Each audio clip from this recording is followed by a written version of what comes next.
అధికారంలో ఉన్న కేంద్ర ప్రభుత్వం ప్రధానమంత్రి నరేంద్ర మోడీ గారు కానీ మరి కేంద్ర హోంశాఖ మంత్రులు అమిత్ షా గారు ఎక్కడ కూడా కనీసం ఈ సంఘటన దురదృష్టకరం దాడిని ఖండిస్తా ఉన్నాం. దెబ్బలు తిన్న వాళ్లకు ఆ సంఘీభావం అనేటువంటి కనీస ప్రజాస్వామిక మాట ఒక్కటి కూడా అనకపోవడం అనేటువంటిది దేశంలో అత్యంత అప్రజాస్వామికమైన అంశం. అదే అప్రజాస్వామిక అంశాన్ని ఈరోజు ఇంత పెద్ద ఎత్తున లాంటి జరిగి దేశ రాజధానిలో ఇంత పెద్ద ఎత్తున దెబ్బలు తింటే వాళ్ళ పక్షాన నిల్చొని బాధ్యత గల ప్రతిపక్షంగా ఇప్పటికే ఛాత్రోత్తి పూజ పేరు మీద దేశవ్యాప్తంగా విద్యార్థులందరి గొంతుకగా న్యాయ యోధ అనేటువంటి రాజ్యాంగంలో పేదలకు న్యాయం జరగాలని పోరాడి భారతదేశం అంతా నఫరత్ చూడో భారత్ చూడాలని దేశంలో ఇన్ని వేల కిలోమీటర్లు తిరిగి ఈరోజు మానవత్వం ఉన్నటువంటి రాహుల్ గాంధీ గారు మల్లికార్జున ఖార్గే గారు నిన్ననే వారి జన్మదినం.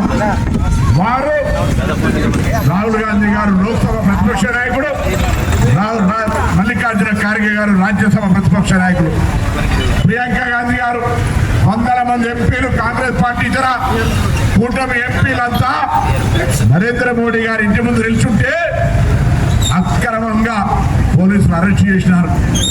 ఆ అరెస్ట్ పైన కూడా ప్రధానమంత్రి మాట్లాడారు, అమిత్ షా మాట్లాడారు. అందుకే ఈరోజు ప్రజాస్వామ్యాన్ని కాపాడే పార్టీగా, స్వాతంత్రాన్ని తెచ్చినటువంటి పార్టీగా, చరిత్ర కలిగినటువంటి కాంగ్రెస్ పార్టీగా ప్రజాస్వామ్యాన్ని కాపాడుకునే బాధ్యత మనది. కాబట్టి ఈ రాజ్యాంగాన్ని రచించినటువంటి డాక్టర్ బాబాసాహెబ్ అంబేద్కర్ గారి హుస్నాబాద్ చౌరస్తాలో ఈ కార్యక్రమాన్ని చేస్తూ ఉన్నాం. వాస్తవంగా వర్షం కారణంగా అటు వేయాల్సినటువంటి ధర ఇక్కడ వేసినారు. నేను రాగానే పోలీసు వాళ్ళని కోరిన భవిష్యత్తులో ఈ మెయిన్ రోడ్డు ఆటంకం కలిగే దగ్గర ఎక్కడ కూడా ధర్నా ఉంటుంది. ప్రజల సౌకర్యం కలిగేసే దాని లోపల మనమే ఆదర్శంగా ఉండాలి. కాబట్టి ఇవాళ జరుగుతున్నటువంటి సంఘటనలు ఖండిస్తూ ప్రజాస్వామ్యానికి విశ్వాసం ఉంటేనే, ప్రజాస్వామ్యానికి రక్ష అంటేనే కాంగ్రెస్ అనే మాట మనం చేస్తూ ఈ ధర్నా నుంచి మేము కొన్ని డిమాండ్లు చేస్తూ ఉన్నాం. కేంద్ర ప్రభుత్వాన్ని లాఠీ చార్జీకి బాధ్యతైన వారిని సస్పెండ్ చేయండి. లాఠీ చార్జీలో గాయపడ్డ వాళ్ళందరికీ చికిత్స అందించి వారికి సంబంధించినటువంటి న్యాయం చేయండి. ఈ ప్రశ్న పత్రం లీక్ వల్ల చనిపోయినటువంటి కుటుంబాలు ఆత్మహత్య